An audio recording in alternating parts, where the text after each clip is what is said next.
Hi, welcome back to Data Science for Ecologists in R. My name is Ruairi Josifek, and this is the final of 3 videos in which I discuss polynomial regression analysis. This installment will focus on variance partitioning among orthogonal predictor transformations, as well as some of the limitations associated with the analysis. So picking up from where we left off, a major advantage to the use of orthogonal polynomials is that they facilitate variance partitioning among transformed predictors, as I'll now demonstrate. The use of orthogonal polynomials can be specified within the LM function by using a nested poly function and defining the raw argument as false, as shown. This instructs the function to make use of the modified Gram-Schmidt process to orthogonalize each polynomial transformation of the predictor variable. While it's beyond the scope of this video to consider the algorithm in depth, the key point is that it iteratively removes the components of the highest order polynomial which correlate with the corresponding lower orders. So let's look at an example from R to illustrate the key implication here. This is the summary of the polynomial regression model fitted in the previous video using orthogonal transformation.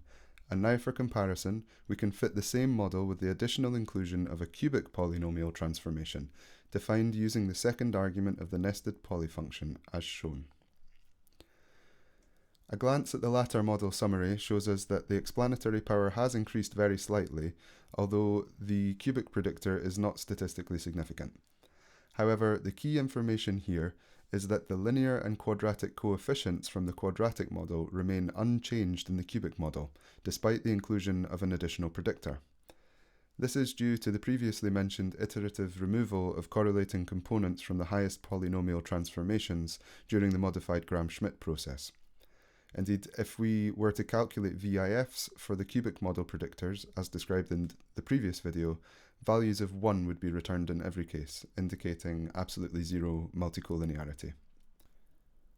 This is what allows for the partitioning of variance among predictors, which is achieved through the calculation of squared semi-partial correlations.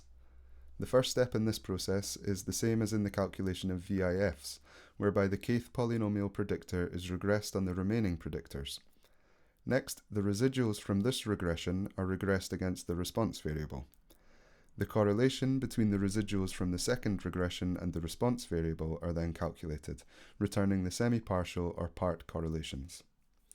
So this would be a nightmare to have to compute manually, so thankfully we can make use of the sum function from the JTools package by providing the model to be analyzed as the first argument and defining the part core argument as true. Much of the information in the resulting summary was already provided by the base R summary function. However, the final column here contains the semi-partial correlations, which we can finally square to attain the proportion of data variance captured by each of the polynomial predictors respectively. We can additionally verify this calculation by summing the squared semi-partial correlations and confirming that the result is indeed equal to the adjusted R squared statistic, i.e. the proportion of data variance captured by the full model. I'll now briefly cover some limitations of the analysis before summarizing. So firstly, as discussed in a previous video, the risk of overfitting is relatively high when selecting the number of polynomial transformations to include. This is particularly relevant if using orthogonal polynomials and/or in situations with limited data or theoretical understanding of a given relationship, whereby true mechanistic responses may be masked by noise in the data. Secondly, polynomials are said to be globally constrained. For example, by definition, a quadratic curve increases or decreases at both x-axis extremes. Similarly, a cubic curve must increase and decrease at respective x-axis extremes. As such, the applicability of the method is highly context-dependent. Indeed, alternative methods such as splines or generalized additive models should also be considered.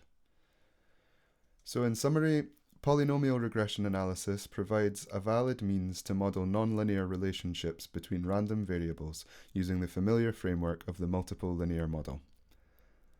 Multicollinearity is particularly relevant when working with raw transformations. The use of orthogonal transformations negates multicollinearity and furthermore allows for variance partitioning between the transformed predictors. global constraints on polynomials limit the applicable data contexts, and particular care should be taken to avoid overfitting.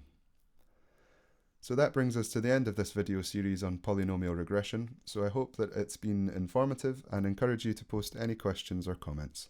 Cheers!